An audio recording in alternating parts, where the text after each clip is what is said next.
We want to welcome everyone to the camp house tonight. You guys only had one interaction, correct? Which was Chattanooga Speaks.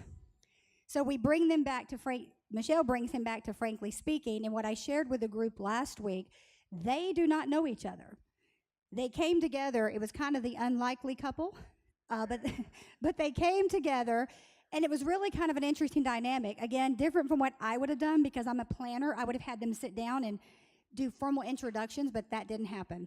But what we did learn out of that is there's a chemistry here. There's some synergies, but there's a lot of things you don't agree on. A little bit about James. Now, I know James, so I know what he does in the community. I call him an entrepreneur, but he's a man on a mission. He's got a great following. He had the athletic background. He played basketball. Who'd you play basketball for? In college, I played for Bluefield College in Virginia and then Mexico after that, and the NBA Development League in Texas after that before I got cut. Okay, before you got cut. Well, now you're at Frankly Speaking, so I think you have the better gig, right?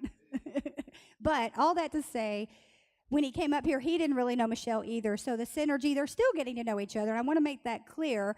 I have really tried to get Michele to have a sit-down with James, but that hasn't happened yet. I think that's part of her craziness. So with James, he's in the community. He does a lot. He's an entrepreneur, young black man doing his thing. With Michele, she's a serial entrepreneur. I love her. I love what she does, but I'm still trying to understand you, if that makes sense. So tonight, we're going to start the conversation, and I'm probably going to interject because I'm still kind of hanging on a few things that bothered me from the last Frankly Speaking. Yeah, I got a beef with you, so I got to figure this out, but I'm going to listen just like everyone else, and at this time, I'm going to hand it over to Michele.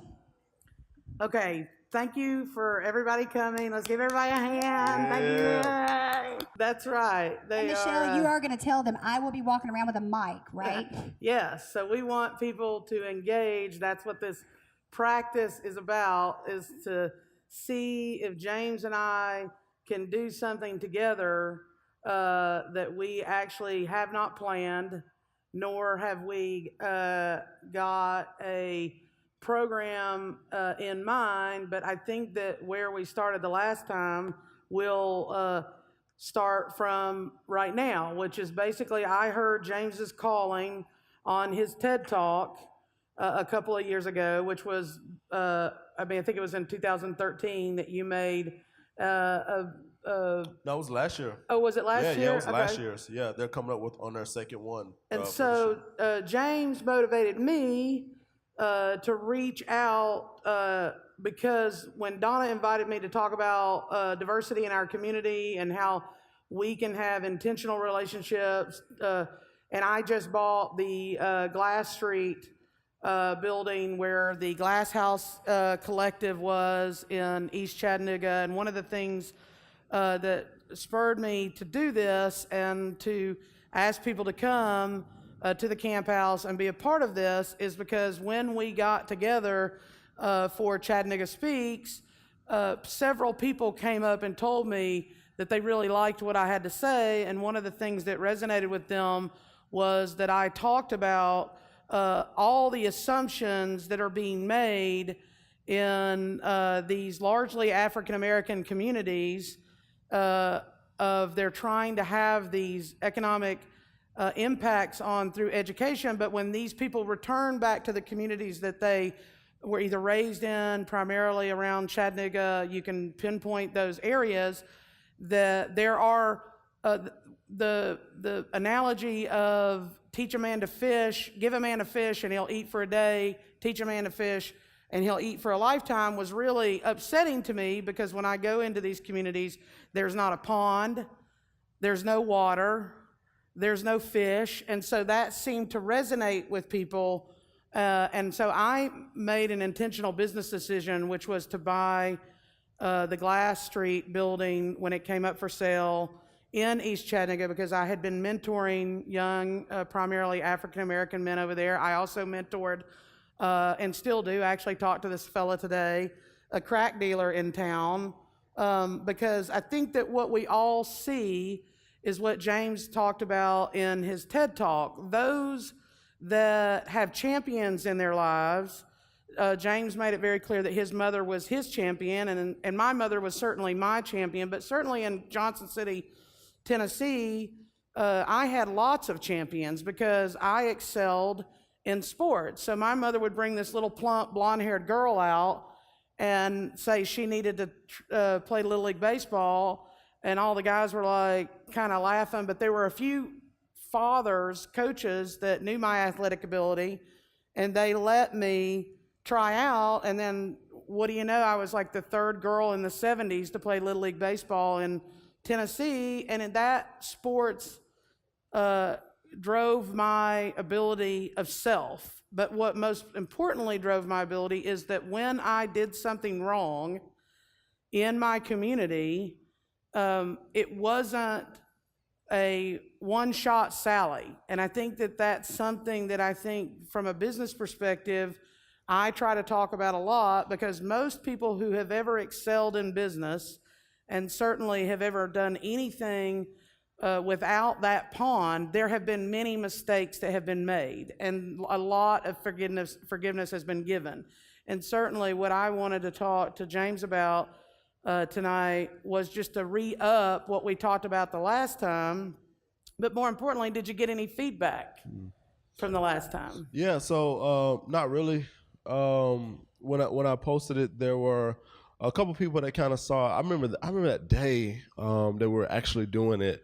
A couple people, came up to me and was like, "Hey, that thing you're doing tonight, looks interesting. I may come check it out." And I was like, "Yeah, it's the first time I'm doing it. We're gonna see, how it goes. We don't have a real, set agenda or whatever. Come check it out." And so, then I remember after we did it, I listened to the link and of our talk, and then I remember after Michele had sent it to me, I was like, man, that was our dynamic worked really well together. I didn't know what to expect.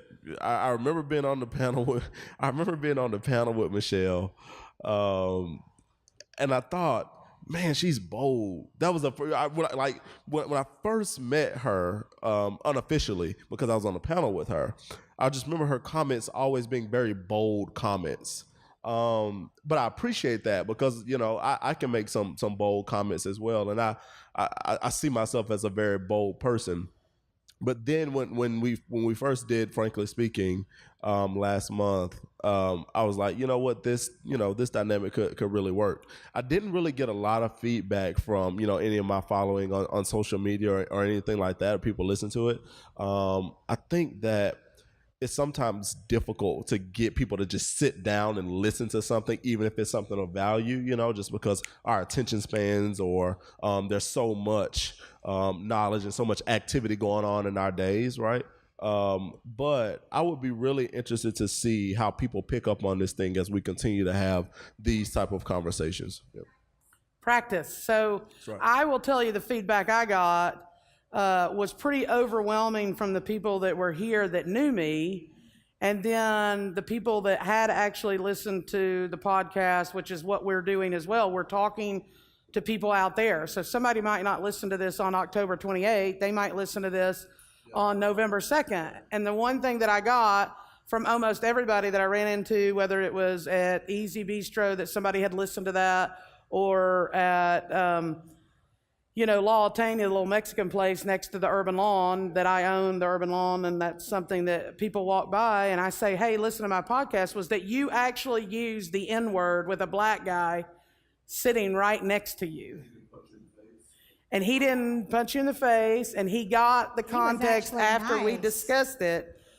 But I have had an overwhelming amount of personal pressure from people who have listened to that I should never use that word in context ever again. Yeah, they're probably right. They're probably spot on that one. Yeah.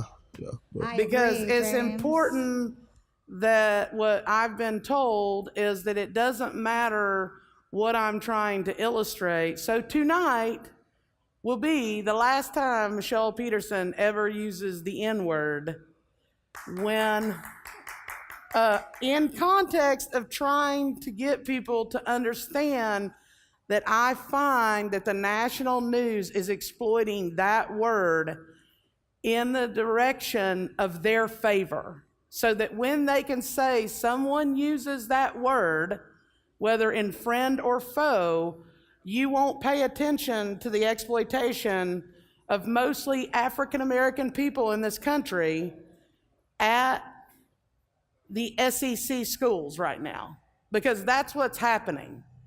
And so nobody is really reporting on the volume of money that is transacting. So on May 29th of this year, the SEC distributed $31.2 million to the 11 SEC schools in order to cover something that the NCAA did. And most people do not know this, which is, I am going to bring a student loan specialist in to talk to us, James, in December and talk about the business decision that was made at the NCAA in order to avoid calling these student athletes that are generating hundreds of millions of dollars for athletic programs that are acting as apparel subsidiaries. These athletic programs are apparel subsidiaries. They are also media distribution outlets for advertising.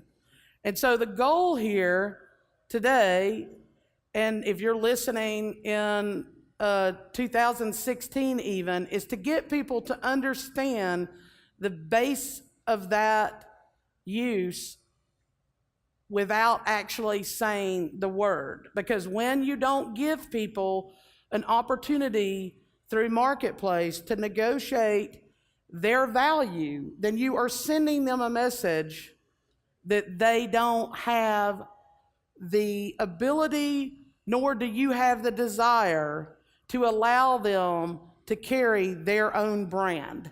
So when those guys at the SEC put on that Nike brand, and Nike is distributing millions of dollars to place that advertisement on their storefront, Nike is getting that advertising cost at a fixed cost because they are trading education publicly and then selling advertisements privately. And these kids that no one is talking about are being exploited in the same way, in my opinion, and this is very bold, and obviously I appreciate you seeing this, James, so I want you to talk to this because I'm not sure you were convinced the first time we met, and this is really the second time we've met, that is an exploitation in its own self when you tell people that they aren't worthy of a lawyer to review that scholarship, and when they aren't worthy because they are ignorant to the process. And if I don't make this point, that the whole reason we are educating these people is so they have the knowledge to not be exploited, and then the person doing the education is exploiting them for economic purpose, then that's wrong. Yep, yeah. And I think that, so when I first started having this conversation with you, I remember conversations that I've had with people in the past about this very same thing. And so what kind of frustrated me about it was, we as entrepreneurs, we're problem solvers, right? That's all an entrepreneur is, right? You find a problem, you find a solution for that problem, you find a way to get paid for that problem, and hopefully what you make from solving that problem will be more than you spend on trying to solve that problem. And my problem was I was poor. Right. I was 2 months from homeless. Right. And so it's really frustrating when you look at this system of NCAA collegiate athletes going out, they're busting their butts in practice, in games, they're all over these commercials, and they're not sending a dime for it. And a lot of them were just like you, they're poor, right? They came in poor. Once they leave back out, they're still poor. And you're like, where's the disconnect here? The school just made millions off this person. They came in poor and they still left out poor because they didn't go to the NFL. Those are the ones that really, those are the ones who, in my opinion, really get the short end of the stick, right? Because once you go to the NFL or the NBA, you really don't. It doesn't matter to the athlete, right? They forget about it. They're like, I mean, I don't care, right? But what about the ones that don't go, right? What happens to them? They go right back to the same neighborhoods that they came from. I don't know, do they? They go right back to the same neighborhood. I mean, where else are they going to go? Like, for example, a lot of them, if they don't make it to the NBA or the NFL, they try to go and play overseas, right? Because you can go overseas, you can make a decent living.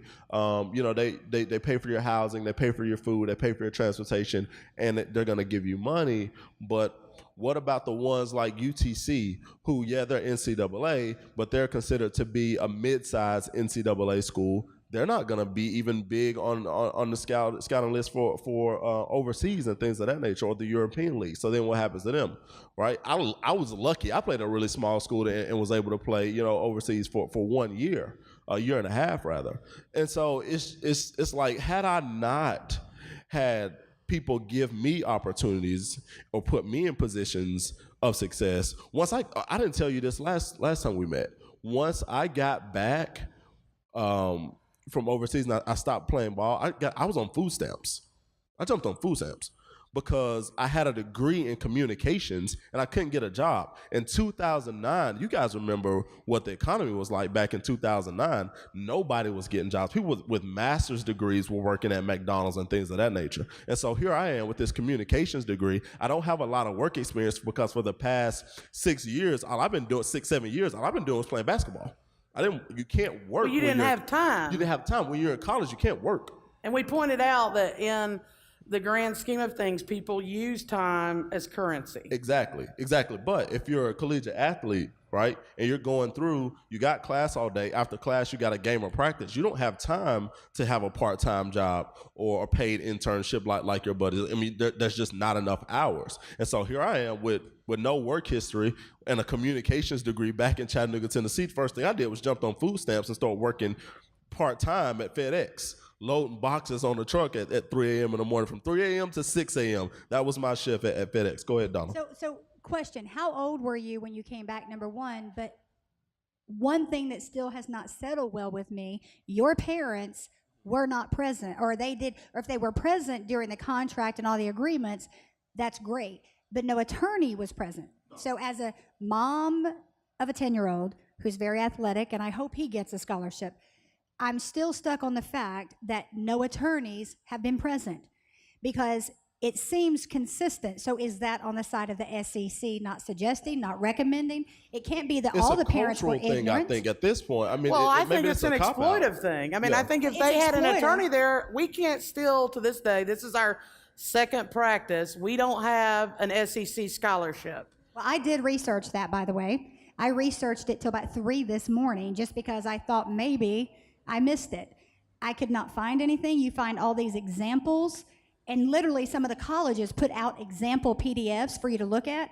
I don't want that. I would love to see somebody present that to us.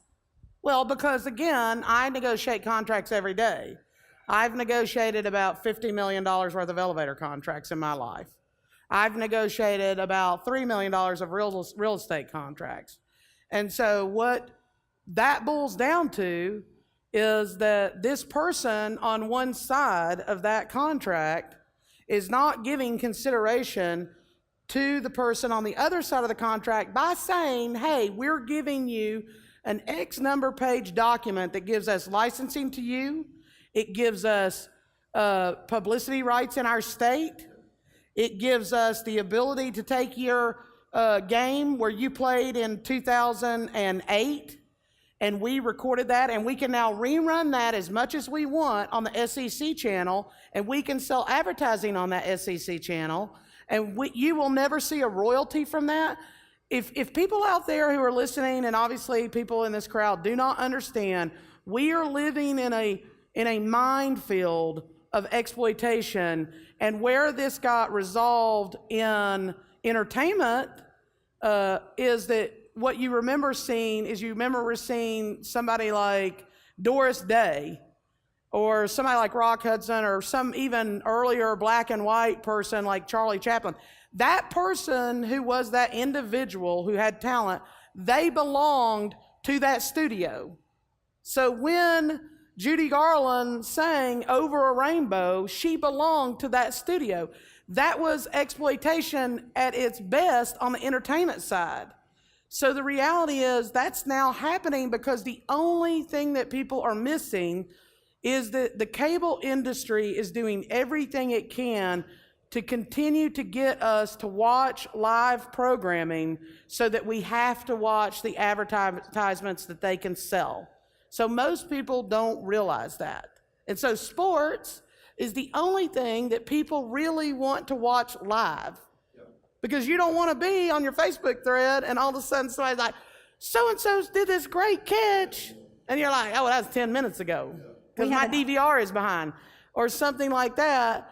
And the reality is that brings a lot of money when the advertisers know that they can reach that audience. Yeah, they have a captive audience. They have the density. I think it was like, I don't have the true number, but I think it was the largest Super Bowl number they ever had in the history of the NFL last year. And I want to say, and maybe somebody can look it up on their phone real quick, but I think it was like 300 or 400 million people watched the Super Bowl.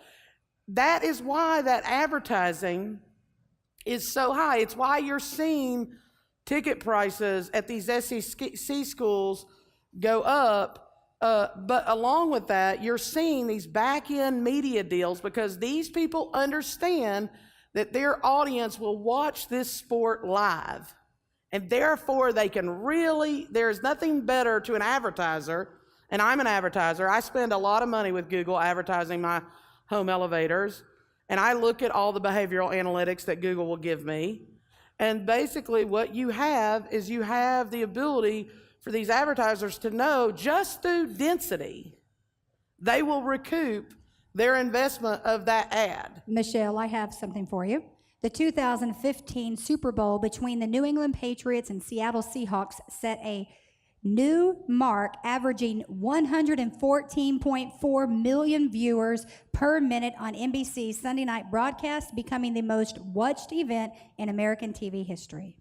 So, and the most, I guarantee if you looked at the ad revenue, because it's live, and that's what these SEC schools have. And nobody is holding a banner up saying, we know what you're doing. I'm a businesswoman. And I consider myself a pretty smart businesswoman. And I know what they're doing. They're creating these back shadow deals that the public cannot see. And then they are blaming the cost of athletics on the fact that they make no money at this. And that they were controlled by the NCAA. And I don't disagree that the NCAA controlled the contracts. But the one thing the NCAA didn't do, and they weren't very smart about it, and they're reeling now, and the business people at the NCAA know they didn't do, is they didn't have the 5 divisions that make them the most amount of money locked in the way they did the basketball divisions. So the NCAA is still the negotiator for the basketball media deals, and then they distribute the money. But at no time do we allow these kids at the height of their fame, at the height of their density. So if James had met me, and I'm not so sure we might not go into business at some point together. Look out, world. Yep. You know, I might not go in the oil change business. What I may start doing is marketing to these high school kids that they don't need to make the deals, because ultimately the marketplace they may want to go into is the foreign marketplace where they can create their own brand. They can create their own ability to come up with a marketing scheme. And I have to touch on this, y'all, because I would love at some point for Dolly Parton to come here, because I love Dolly Parton. I mean, I don't know. Let's give Dolly Parton a hand. Yay! Dolly Parton. Come on, Dolly Parton. Because I'm going to tell you all the most fantastic business story of self-worth, okay? And so Dolly Parton basically got approached at a semi-level of her career to sell her song that eventually Whitney Houston ended up singing. What was that song? I Will Always Love You. And she got approached by Elvis Presley. And Elvis would not sing anything that he didn't own the words to. And she turned him down. Now that is what I want to send a message to, James. If you got a call or listened to a podcast or saw some advertisement, cover up the Nike, because once you say no to someone, you really know where you stand. Well, I'll tell you who did that. There was a basketball player a few years ago. His name is Brandon Jennings, I believe. The NBA has a rule now. You used to go to NBA straight out of high school. LeBron James and all that kind of stuff. But then they stopped it. They stopped you from being able to go to the NBA fresh out of high school. So now the rule is you have to do at least one, maybe it's 2 years of college. I think it's just one, because now you have a lot of the Kentucky Wildcats guys doing one and dones and all that kind of stuff. So the NBA changed the rule. They said, all right, you got to do at least 1 year of college so you can be better prepared, before you come into the college, before you become a professional. And they weren't talking about from an educational functioning level. They were talking about from a maturity level on the basketball court, right? And so, or they said you have to be at least 21. So you either got to be 21 or you got to do 1 year of college. Well, Brandon Jennings said that, screw this, I'm going to go overseas and play. So fresh out of high school, instead of going to the NCAA and not making any money for 1 year, right? He said, I'm going to go to Europe and play for 2 years and make money, and then I'm going to come to the NBA once I'm 21 years old. And so he just bypassed that entire system. I think that he was one of the ones that peeped game. He was like, so wait, I already know that I'm good enough to make it to the NBA, so I'm going to go to college and play for 1 year, may get hurt, no, I'm going to only stay there for 1 year anyway, not make any money. My family's broke. Nah, I'm going to go straight to Europe, play there, and then be able to make money, still be able to feed my family, still be able to go to the NBA after that. We have an audience member who has a question or a comment. I just kind of wanted to back up for a second. Michele, when you said you and James got together and started talking, James had put out a calling for entrepreneurs.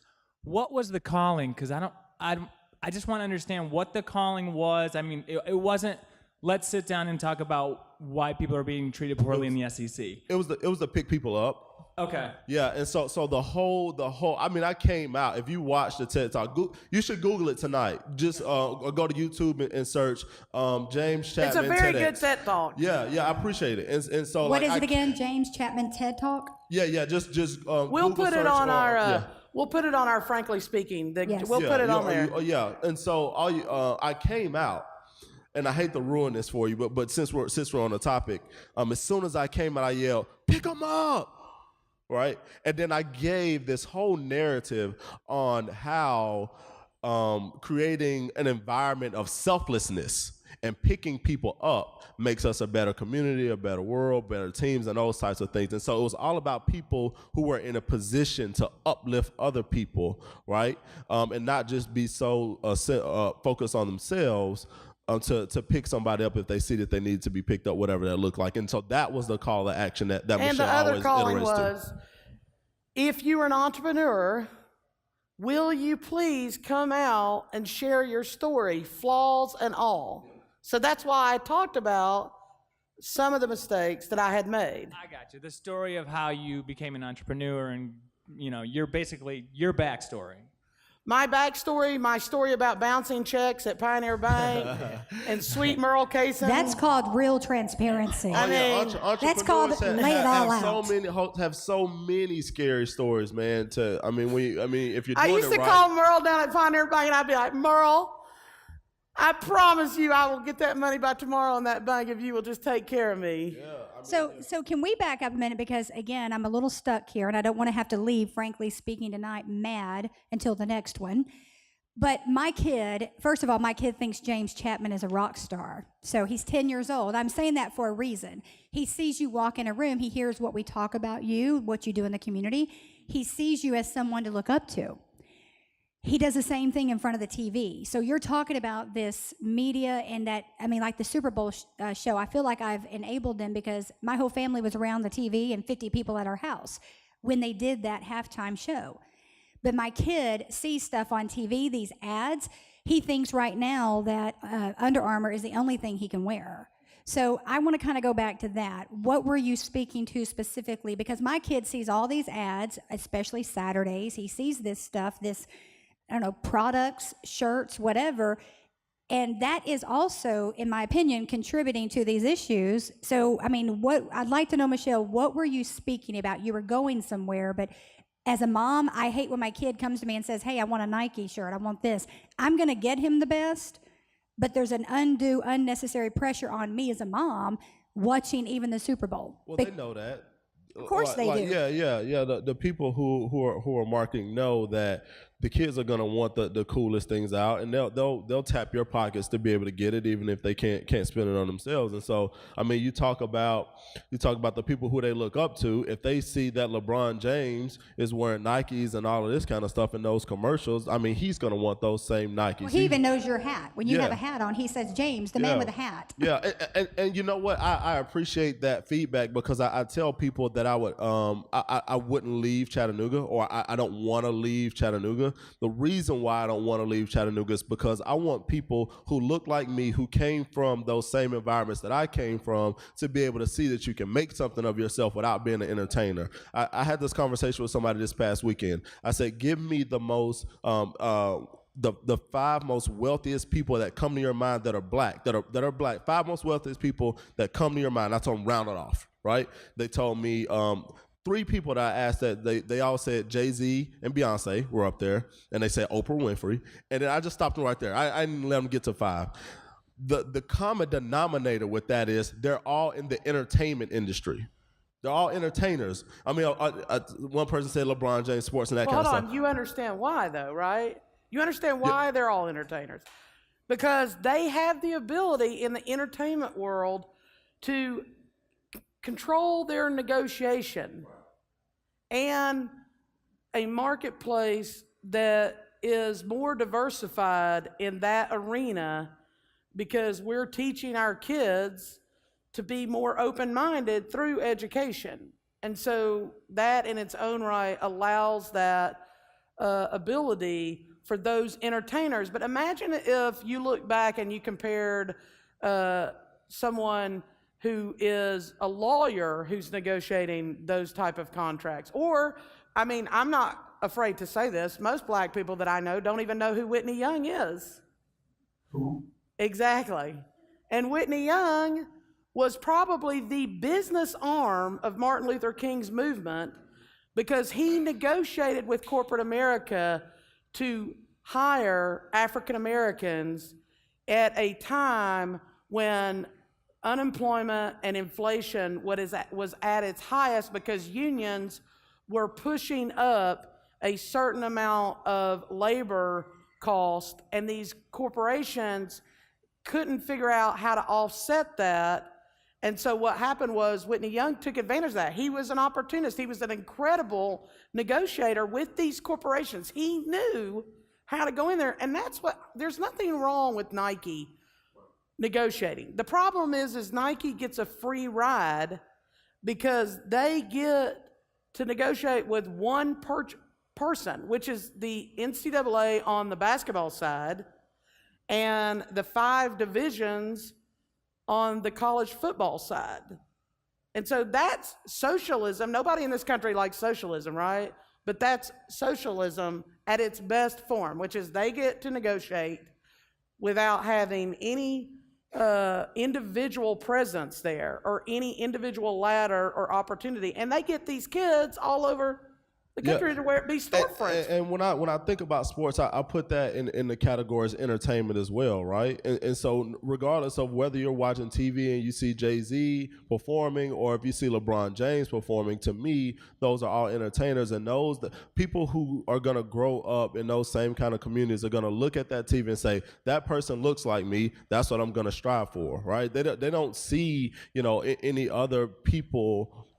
For the majority of the time, they don't see or hear about prominent figures outside of entertainment. So the reason why I say that is, if your whole life you've grown up knowing that the only way I'm going to be able to get out of a situation is to become a entertainer, whether that be sports or music or otherwise, you're going to do whatever you have to do to get there. If you have to sign this contract to go play for the NCAA for a chance to be the next LeBron James, you're going to do that. Why? Because that's all you know. That's all you've grown up Well, that's knowing. all you're ever shown. That's The all latter you're- two. That's all you're ever shown. And I mean, and the music industry isn't any better. My guy Genesis just walked in. He's a good friend of mine. Genesis, the great kid. I suggest you guys YouTube him as well, or Google search him. He is a fantastic artist and musician. Fantastic when it comes to poetry and rapping, all that kind of stuff. Right?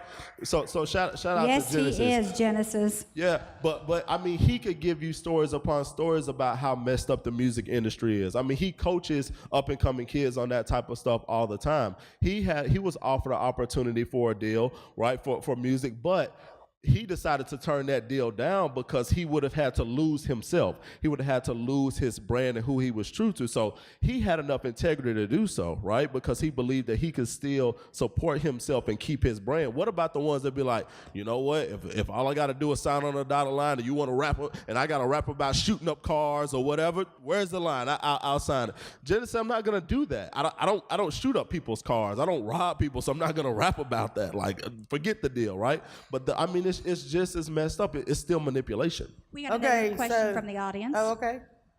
I was going to say something that I would be interested in hearing is what he's doing now. If he's not going to sign a contract to make it big and rap about cars and money and spinners and all that stuff, what is he doing now to be successful? We want to hear kind of what the real people are doing. If you're up for hearing, I'd be good for listening to that.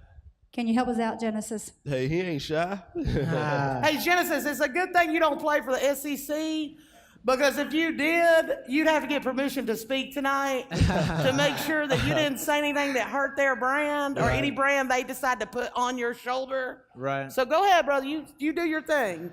Well, right now I'm just living life for a living. So I write poetry.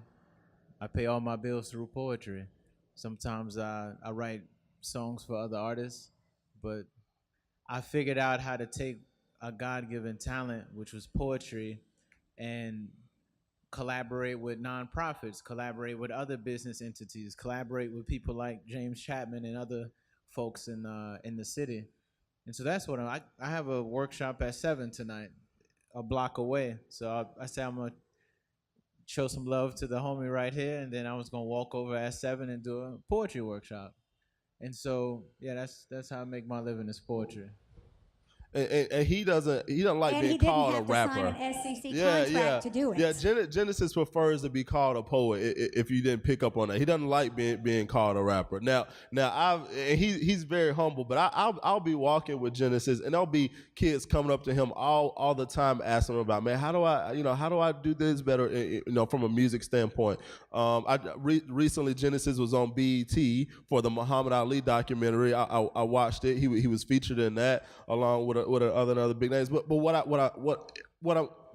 reason why I even bring that up, it just goes to show that you said that your son looks up to me, and I appreciate that.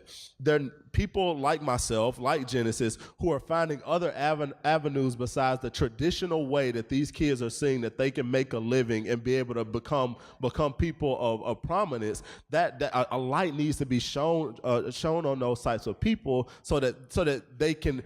Now they can break that cycle. Now they don't feel like when the NCAA comes, they've got to sign that contract. You know what I mean? Or if they're not going to be able to get to the NFL, the NBA. Now they're going to be like, oh no, I've got. That's how it's going to change. When people start feeling like they have other options, that the industry is going to have to adapt to that. Well, and what's interesting about that is that because I own a national home elevator company, one of the things that I made a conscious decision not to do is I made a conscious decision not to hire people. So I basically said what I will do is I will set up these installations for people to be able to make their own money and control their own schedule and control everything else. And the only thing that they have to do is allow me the opportunity to coordinate between the client and them. And so what ended up happening is we ended up going up north. I didn't even advertise up north. This is what I'm saying. We may end up going into business together. This wasn't my intent. but because I think there's opportunity for young African Americans in this country, and primarily opportunity too in young white. I mean, I was a pretty good white player, so there are white people out there.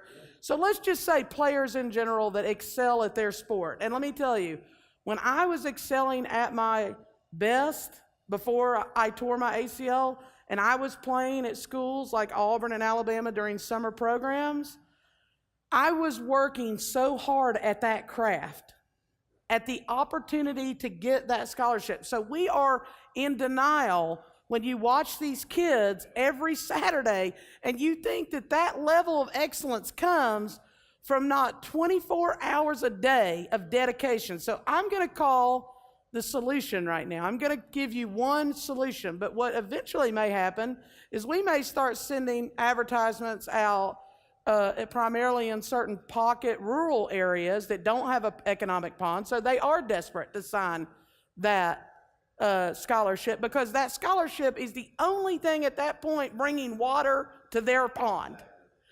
That is the only thing that those kids can see, and then they're going to try to put their own fish in that pond.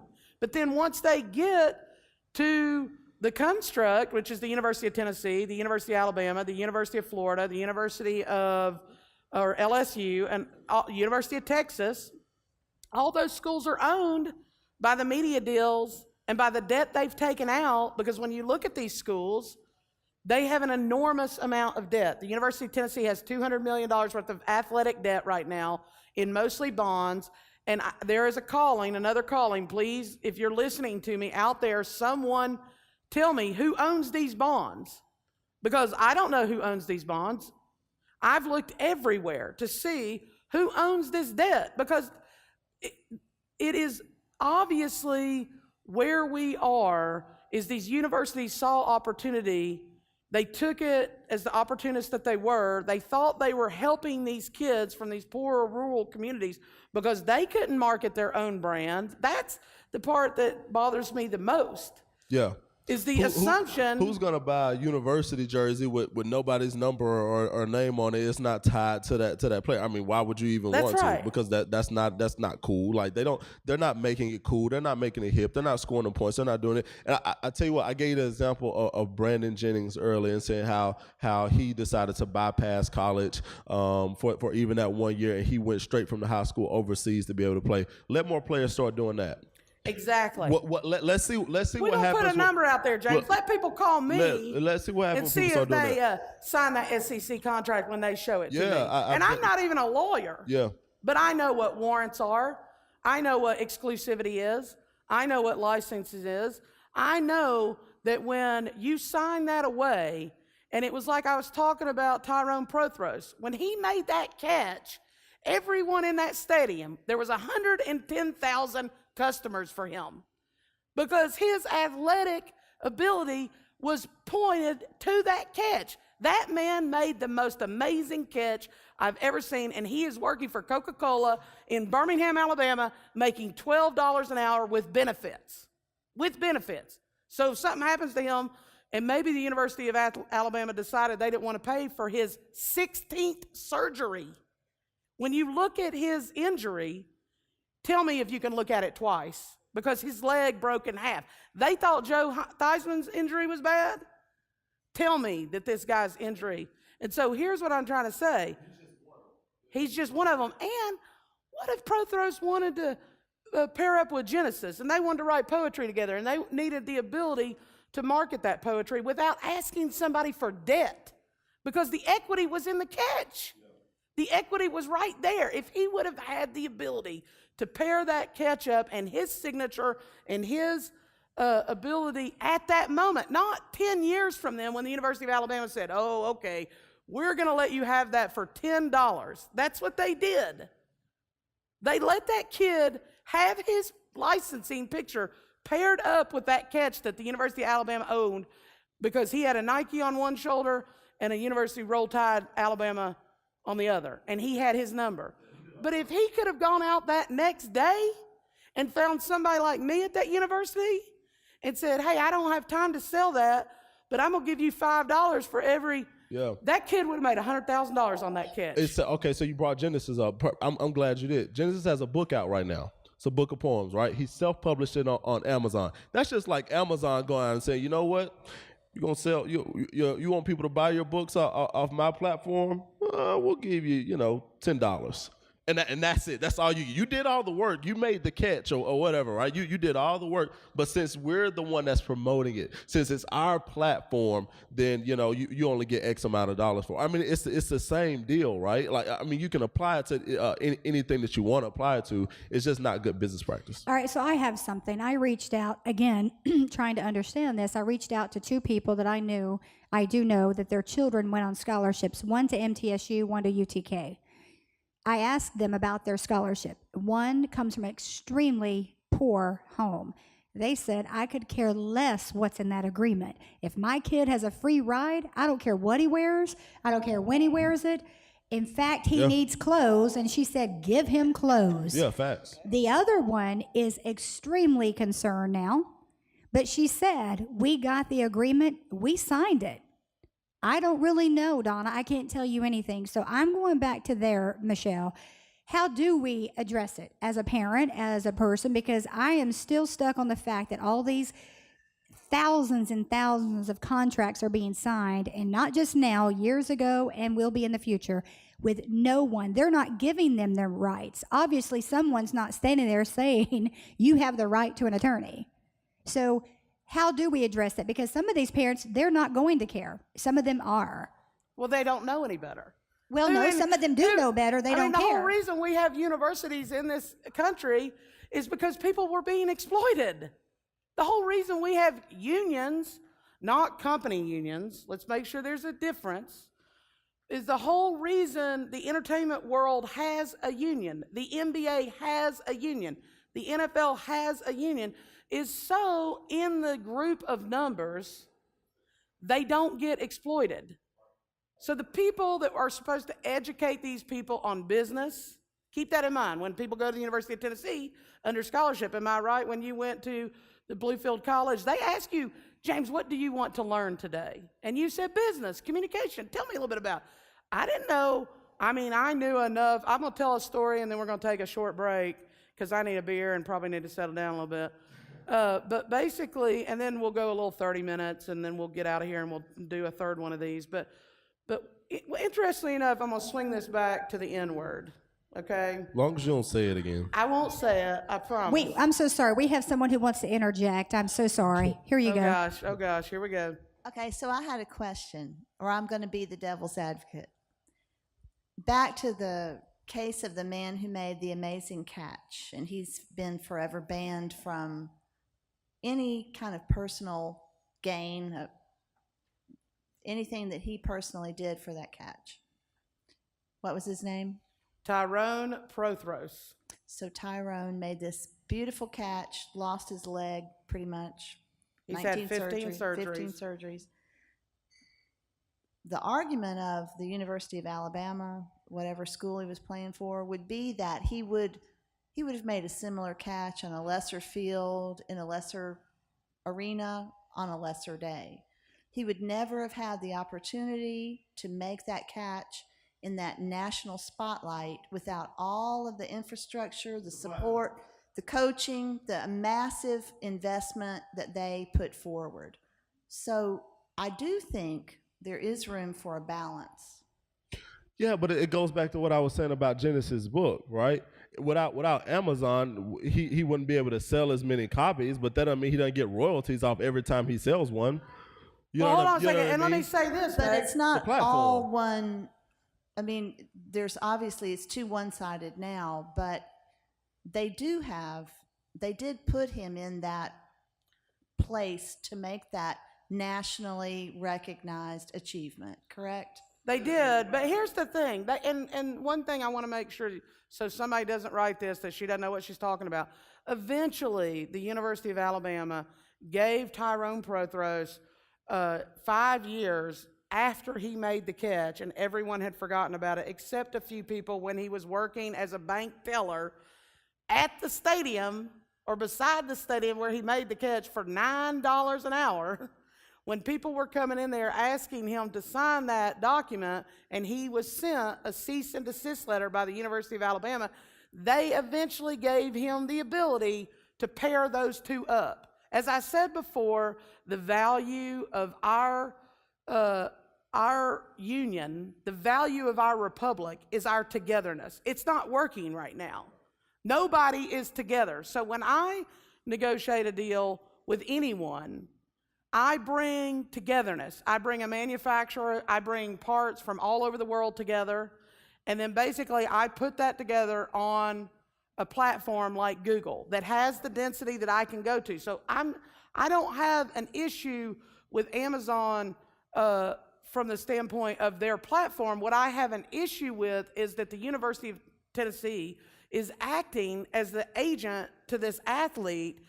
After he does the programming, they have no right to their image because that doesn't fall under copyright or trademark in this country.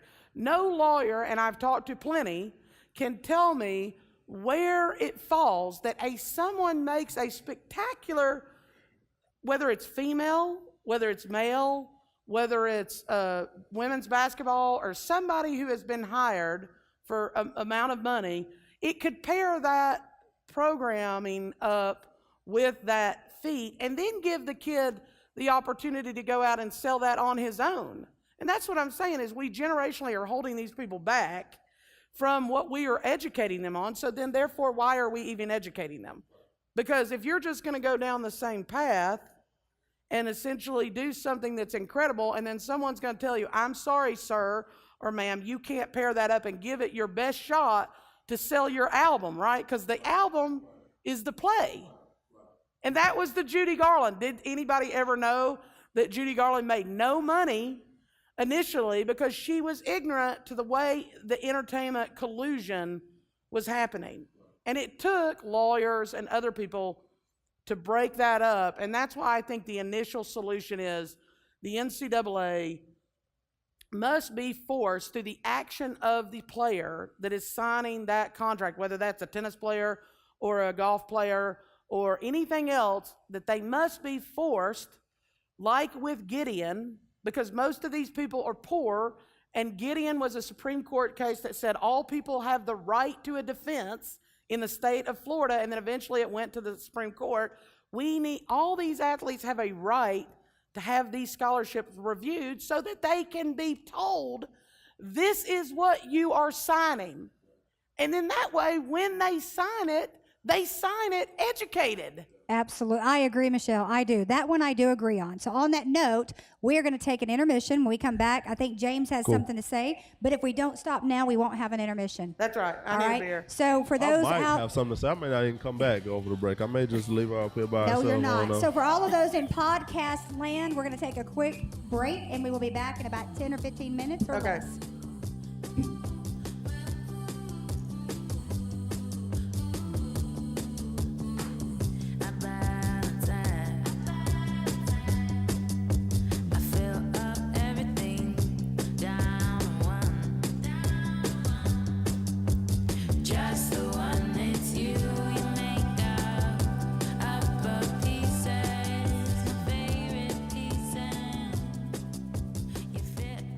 Back on, and I think when we left, I was going to tell a story. Yeah, well, actually, James is going to talk, but we're going to let you tell a story. How about that? You go first, James.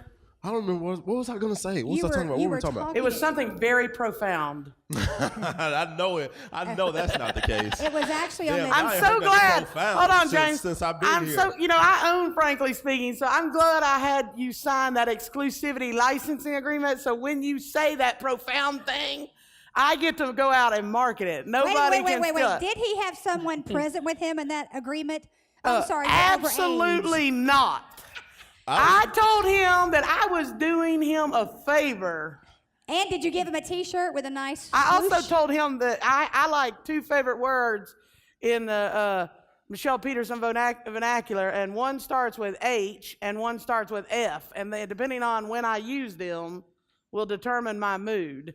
I'm gonna tell you something. I don't know what either one of you guys are talking about. I'm about to go start my own, Frankly Speaking, tonight.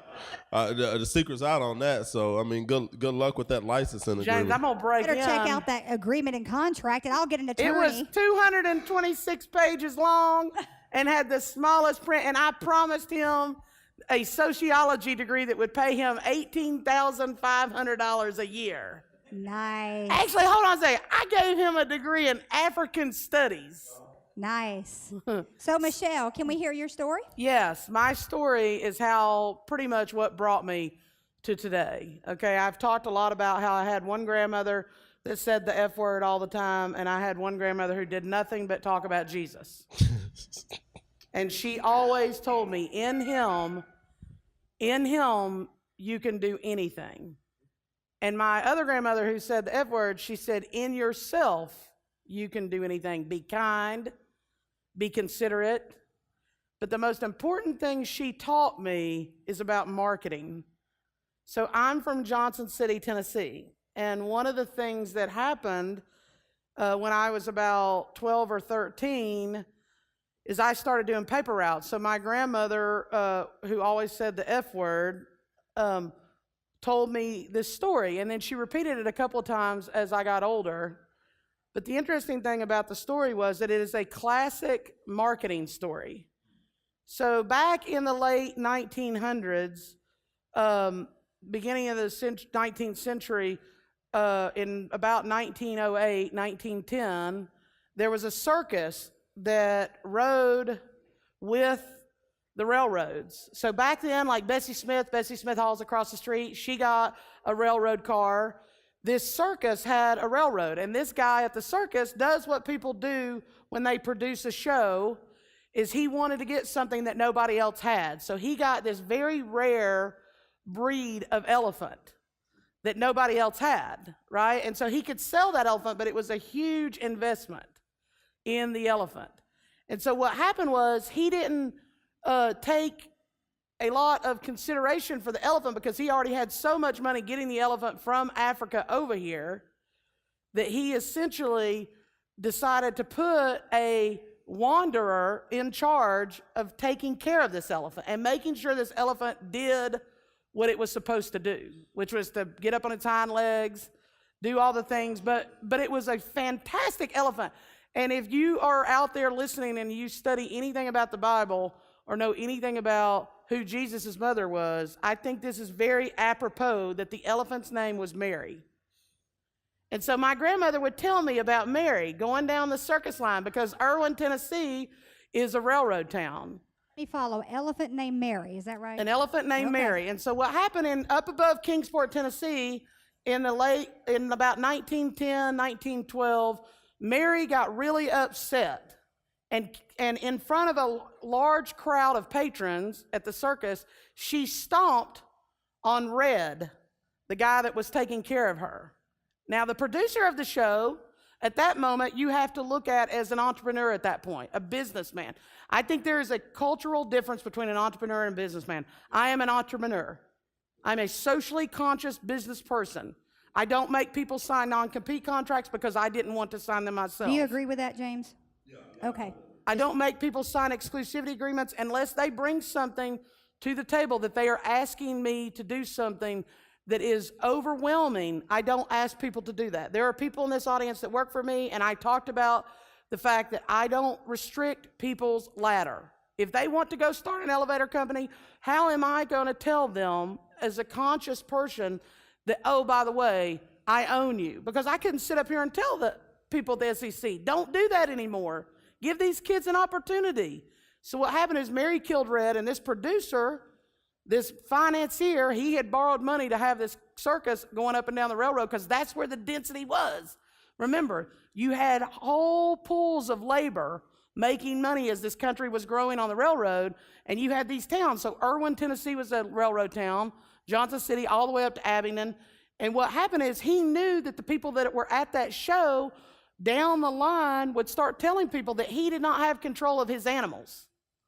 And he was an unsafe show. So at that point, he knew he was in trouble because he was not going to be able to sell tickets, but more importantly, it's never about the ticket, it's always about the popcorn, right? It's always about the Coca-Cola. It's always about what has the most margin in it.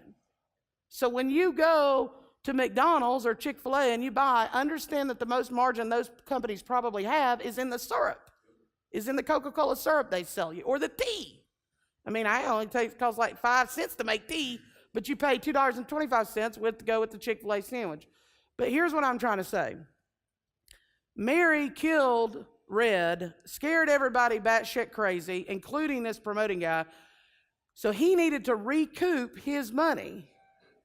And at the time, word doesn't spread who the elephant kills.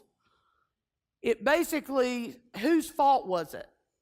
So the way that my grandmother told me this story in Erwin, Tennessee, where she lived, is that the promoter decided to hang Mary.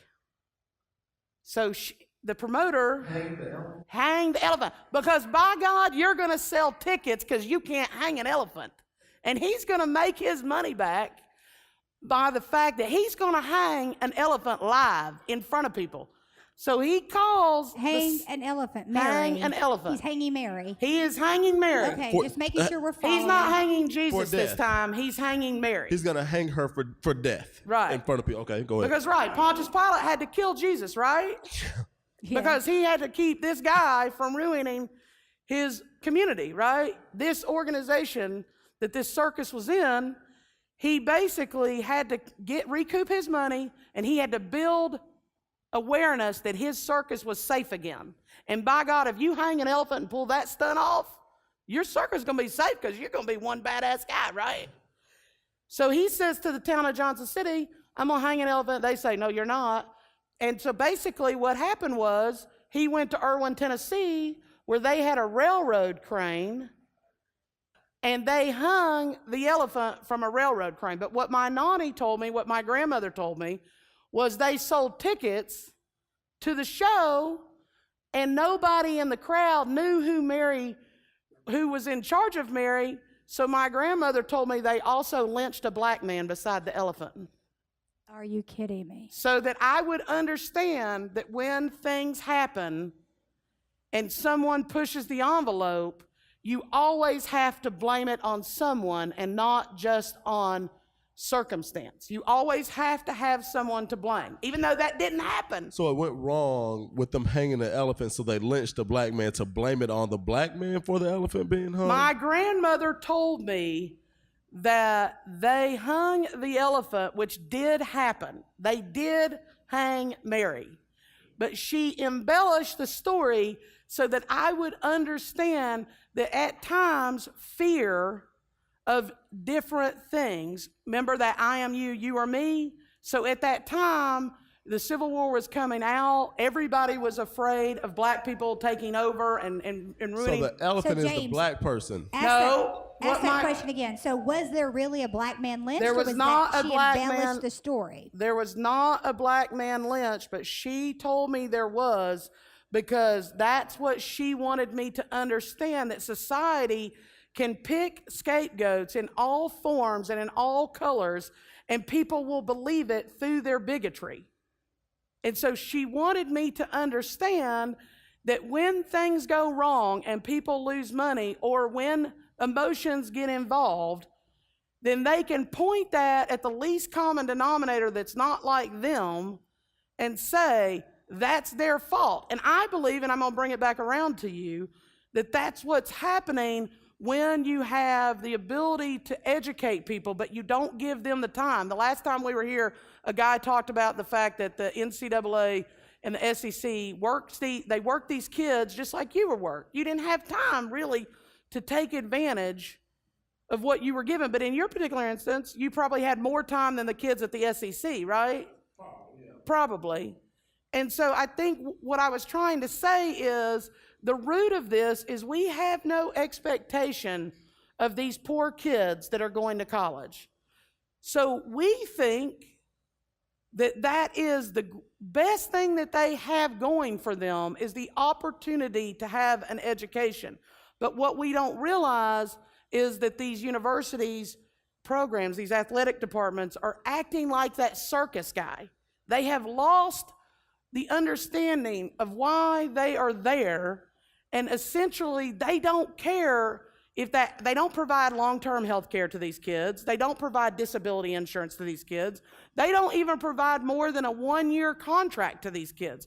And then, let me break it down for you. when the kid gets injured and he is married, he is not an asset anymore. He is a liability on their balance sheet and on their, more importantly, profit and loss sheet.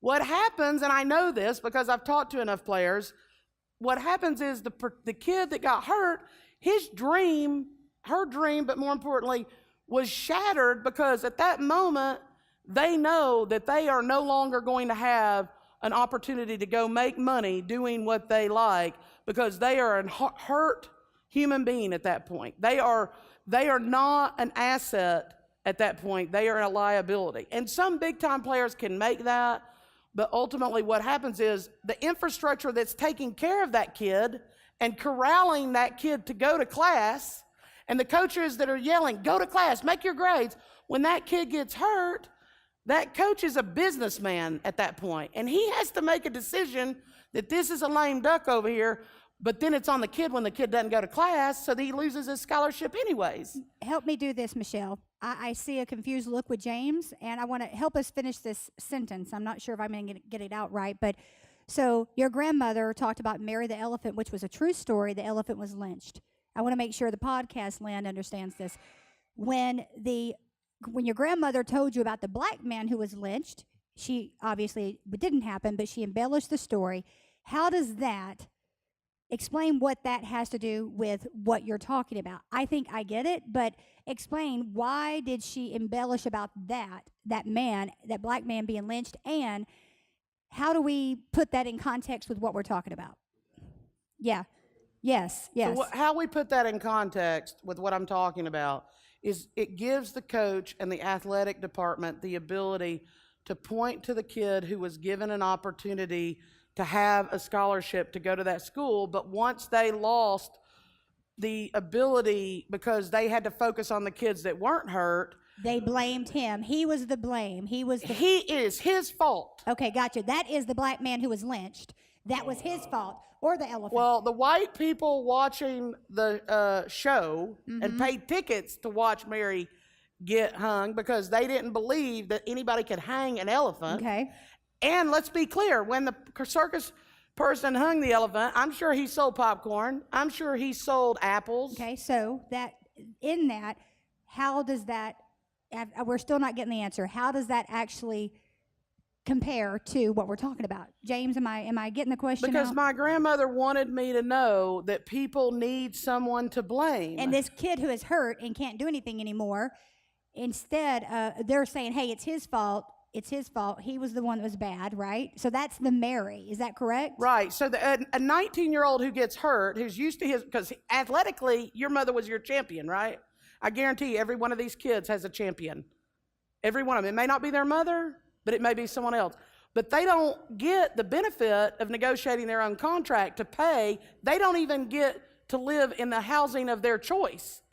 When they sign a scholarship, now everybody wants to talk about how nice the SEC players have it as far as housing goes, but as a private citizen who owns real estate all over the city of Chattanooga and in Johnson City, Tennessee, it would benefit a kid to meet me privately who's playing basketball or at the University of Tennessee. But the University of Tennessee doesn't allow that kid under the negotiation to bring his mother with him. This is his champion.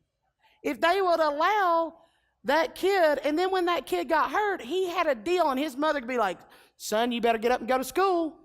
You better get up. We're not here anymore because you hurt your leg. And that poor kid doesn't have that economic ladder at that point to bring his champions with him because the university says, Mama, we got him. Don't tell me that doesn't happen in the recruiting thing. Those recruiters, they go in and they tell those mothers and those fathers and those aunts and those uncles, we will take care of this kid. But once that kid gets hurt, I guarantee they're not making sure that that kid's getting up and going to school. And then academically, he fails and he's out of school. Yeah. Right? Yeah. We can make that assumption, right? Yeah. Yeah. Based on the retention rate for athletes who are African American who get hurt is like nothing. Yeah. Just a thought, maybe that's what you've been looking for to do with that Glass Street building. Maybe you and James together could find a way to work with attorneys coming in pro bono. We to can't do review. that. Those kids can't have any advice at all, because Maybe they are they- not professionals. And here's I have a deeper question on that. Let's say there is an attorney present, right? You get ready to Right, sign this yes. NCAA contract. There's an attorney present. Do you really have the ability to negotiate? Just because there's an attorney, are they really going to budge on the agreement? That agreement is probably a blanket agreement that they send to every NCAA athlete that comes through Tennessee, that comes through Georgia, whatever. Even if you did have an Good attorney there, point. and the attorney's like, well, I mean, shouldn't he really be paid a stipend so he can go to the movies or have a cost of living or have some gas, and this kind of stuff? Like, if the attorney says, where is this in the contract, they're not going to add it to that kid's contract just because he had an attorney there. Well, I then mean, they're if going I to look at what did they do for the past people. Oh, we didn't Yeah. do that for the past 10,000 yeah, kids. they're going to come back and they're going to say, we can't do that for whatever reason. I mean, I'm guessing, maybe I'm wrong. But if I had to guess, even if there is an attorney present, the contract is not negotiable. They're just going to find somebody else who averages 32 points a game, 18 rebounds, and 2 blocks. And then they're going to sign that kid But here's the deal. who's willing to sign without all point. the hassle. But here's the deal, James. If you can get the kids that are there now, that quite possibly somebody listens to this and says, this big old 300-plus pound white girl in Chattanooga, Tennessee gives a shit about you and the deal. And that's what I'm trying to say. Yeah. Because I identify with that as an entrepreneur. I identify that it's much easier to start a business or a family with equity. I established that the last time. You know what it has to be, Michelle? It has to be an option.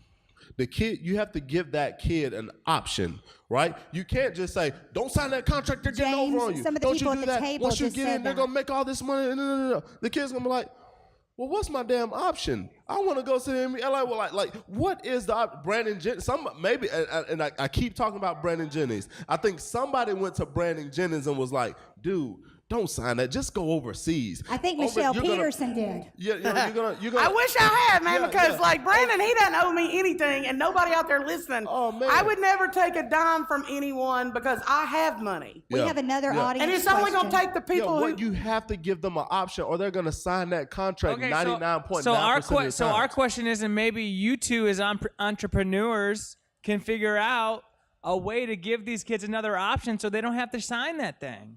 They need to become. That's what we need to do. I mean, we're sitting here talking about the SEC for an hour and a half today, an hour and a half. I mean, Michelle talks about the SEC probably half of her life, to be honest with you.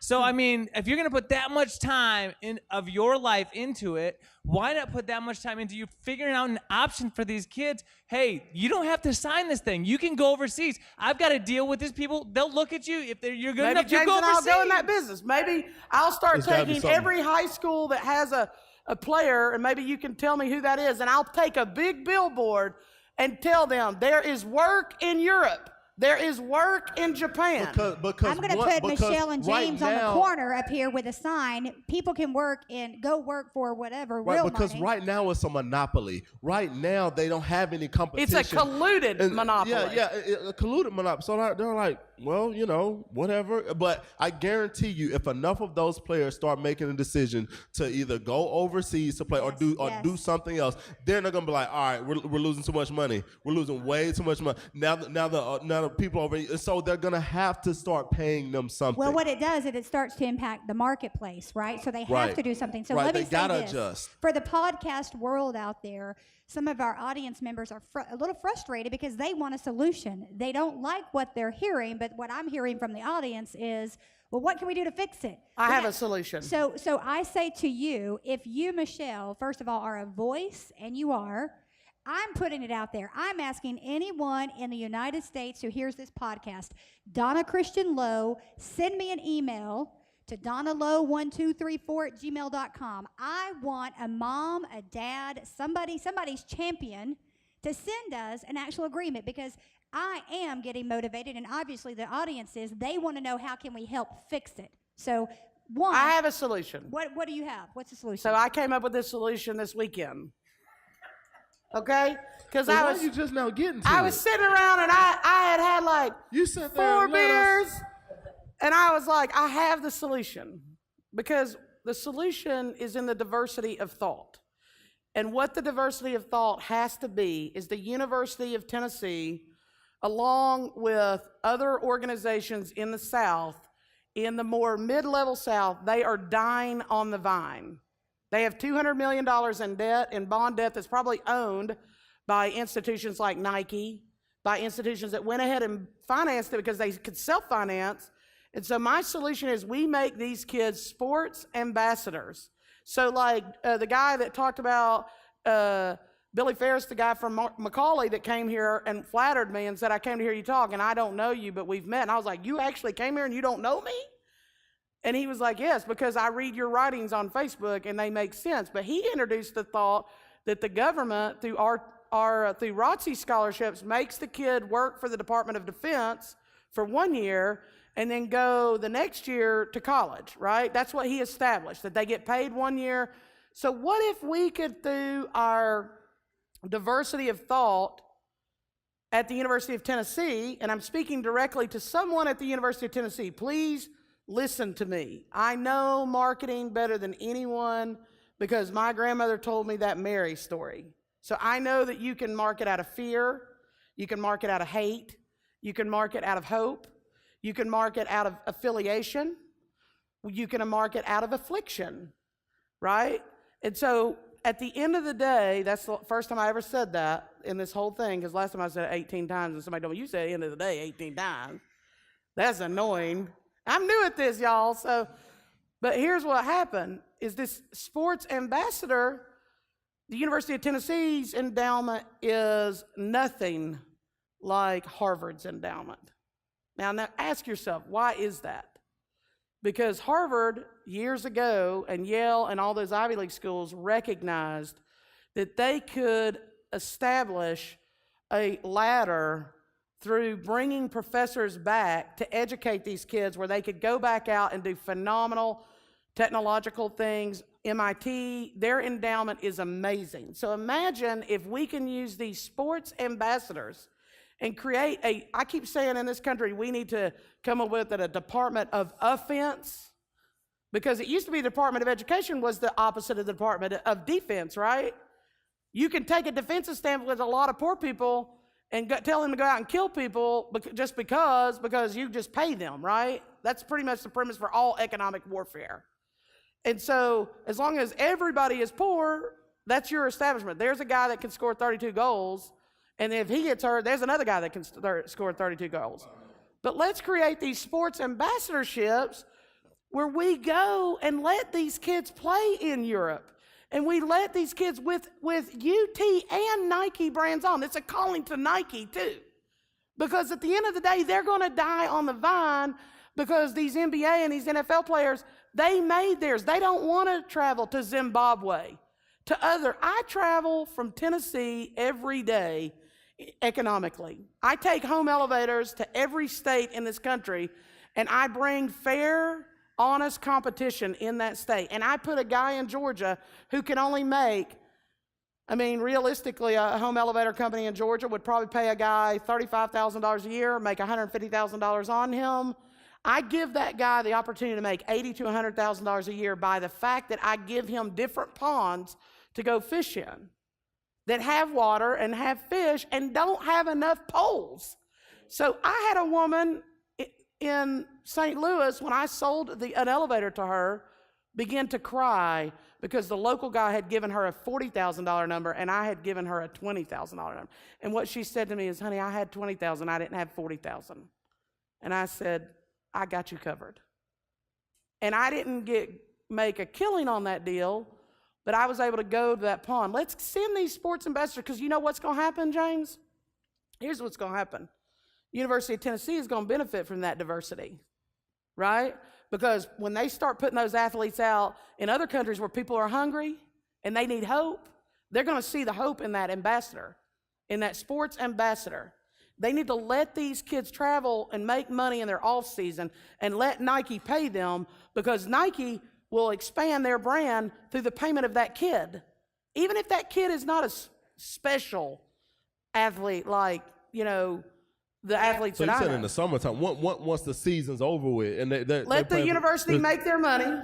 And then send them and, over. and pay for the education that they're summertime. providing them, and then let corporations that are big enough, that are governing themselves, because Nike is the third largest corporation in this country. It's bigger than 400 countries in this world. Their revenue dollar is bigger than most GDPs of most third world countries. Let Nike take these sports ambassadors and let them place them in new marketplaces that they see opportunity, right? Because they're opportunities, they're businessmen. Right. They do that. Right. The kids will sign up for it. You know what? I don't think the schools would. You know why? You just took my kid over to China. Nike made all this money. He broke his ankle. Yeah. Now he can't play next season for me. We have an audience That comment. would be the only probably pushback that the schools will We have. have a for it. comment from the audience. That brings up a question for me, because I feel like maybe there's an intermediate step. I don't know. From what you talked about, like the scholarships not being something that are covered for all 4 years. It's not a guarantee. A lot of times you would just get a 1-year guarantee and then that it all drops. Well, I read somewhere today that University of South Carolina or somewhere in South Carolina was the first school to implement a 4-year guarantee, and that's been on the talk somewhere else, but it hasn't actually been implemented.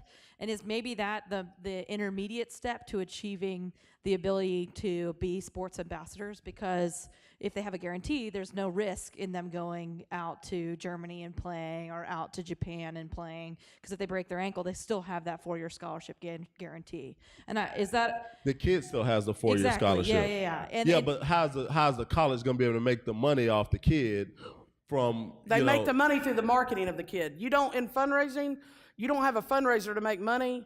You have a fundraiser to get people there to bring Right. awareness to your brand. Right, but I can't market you if you're hurt. Yes, you can, because if you've seen you play in a different country under the UT orange, not gray, because Nike chose gray so it could sell more apparel. Under the orange, then that person over in wherever they decide to link up, keep in mind this city and state made a large investment in Volkswagen, made a substantial investment in Volkswagen, that it would bring real jobs to economic and bring an economic ladder to Chattanooga. If you do the same thing under sports and you create sports ambassadors, then you may have a tennis player that may not make it to the level of Virginia Slims and willing to do that. But let's say there's a university that has, because those people over there don't have these colluded type unions. And you might as well say the SEC is a union. So are you saying at this point that once you create sports ambassadorship, that because of how large the influence would that be, you're marketing the brand of the school and no longer the individual? Then people would want So to it won't come matter to if they that get injured. school Yeah. the same way they do it now with athletes. Because you can make money now. not only that, but you told me success breeds success, right? So the University of Tennessee has an easier recruiting year, both in the male sports and the female sports, if it has a successful program.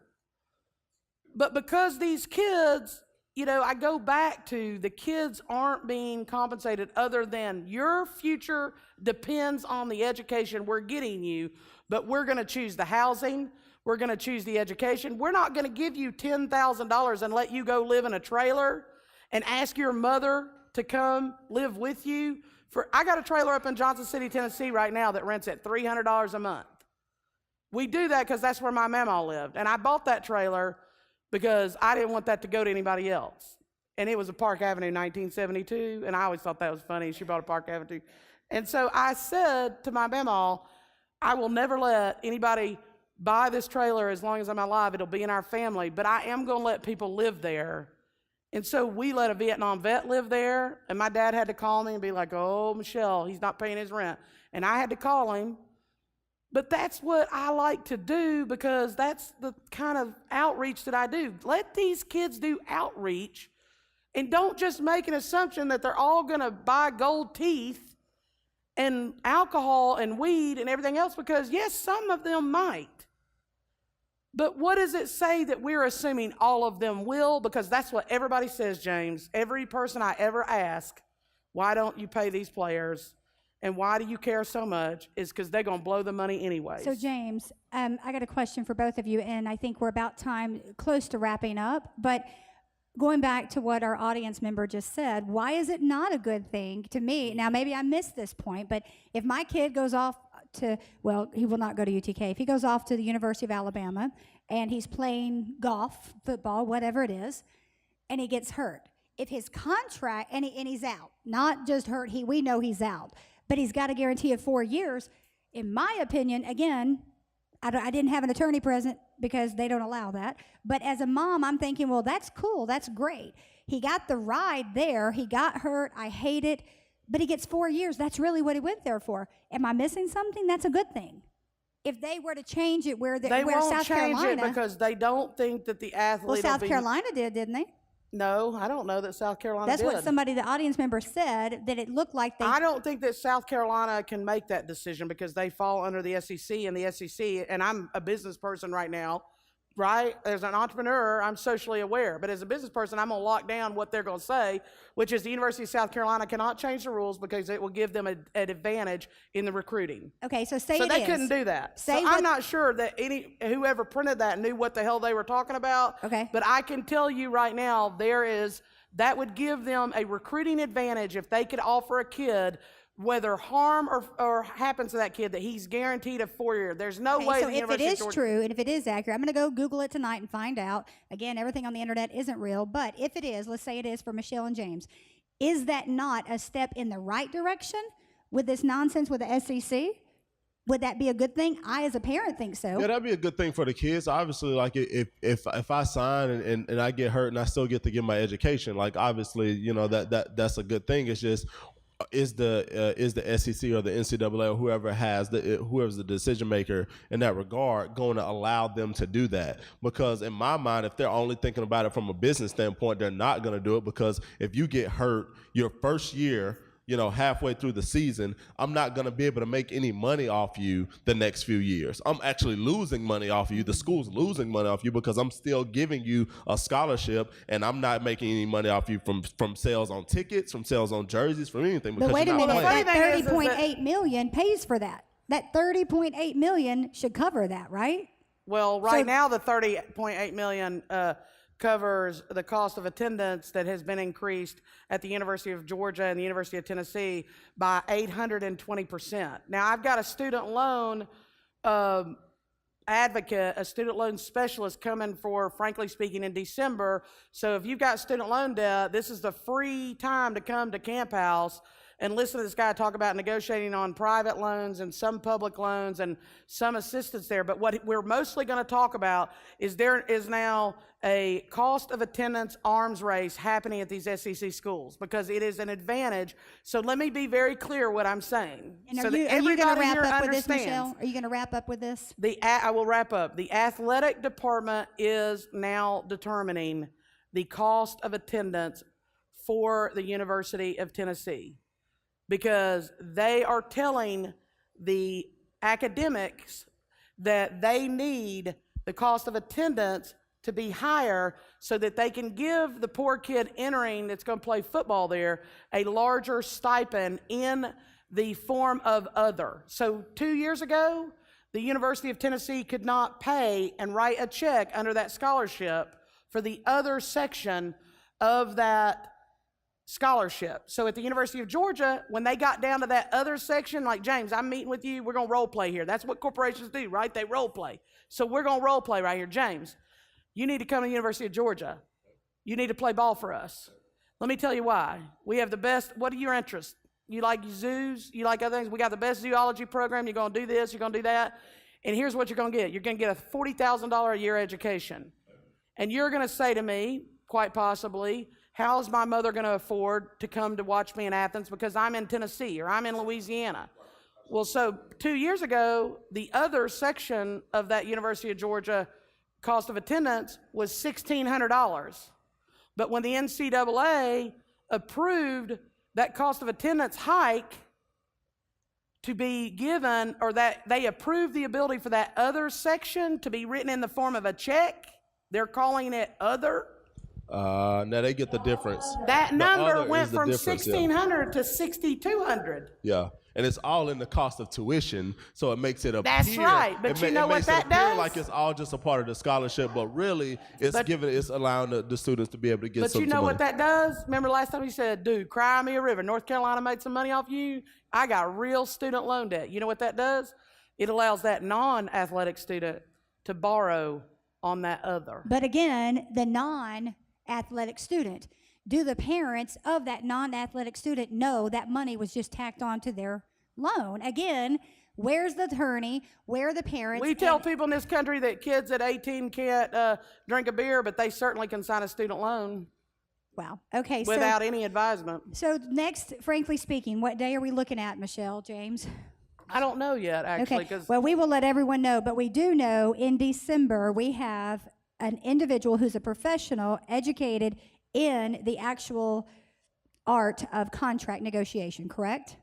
We do. We have a person in December that's coming to talk about student loan debt in this country and how it is impacting kids and parents, because my mother works for Social Security, and most people don't know that Social Security is now loaning or leaning student loan debt if they signed as a parent on that debt. So my mother has to tell people that come in the Social Security office that's paid Social Security for years that now the federal government has put a lien on their Social Security to pay for their kids' student loan debt that they came out of college with and couldn't afford to pay back. Well, I have a neighbor, and I know we got to close up, but I have a neighbor who was in his 70s who passed away in the last 6 months. His wife's Social Security, is her words, it's been hijacked because he had student loans that she did not know about. I guess they'd been taking them out, but literally she said, his Social Security has been hijacked. So she's not getting it. So on that note, James, final words, frankly speaking. Yeah, I just think that, I mean, I'm a problem solution guy, and the only real solution that I could think of to get these institutions to kind of change their tune is to provide them some type of competition. And so, man, if you're a high profile athlete and you feel like you can make some money internationally or in some minor leagues or something like that, and they're going to pay you and you know, you do what you got to do for a couple of years until you can get to the NBA or NFL. Let's see what happens when some of these high profile players start taking their services to Europe and to some of these other countries and making money. I think that those institutions will probably change their tune a little bit. I mean, you can still get a degree online, sure, right? Brandon Jennings probably got his degree online. He got paid, $2 million in Europe. He got a degree online, and so, like, he still won. You know what I mean? It's all good, right? He still has that on his resume. But I just think that that's the only real way that you're going to be able to put some pressure on these institutions. I really like her idea about the ambassadors. I just think it's going to be hard to get them to buy into that ambassador program. They're not going to want to hear that. So it's going to have to be some truly disruptive approach. We know that. So thank you, James. So Michele Peterson, final words, frankly speaking. Just thank you all for coming. Always. We'll see you in November. We're going to do practice for 6 months. We're practicing for 6 months. Once a month we get together and we're going to keep talking about this issue. And next time we're going to talk about the exploitation of the N-word. Wow. No, we are not. Wow. I won't be here for this one. She's going to be Well, going I out got by a feeling. I get to pitch that one to you, James. So from Michele, from James, from Donna, we say thank you. And frankly speaking, until next time. Thank y'all. Good night.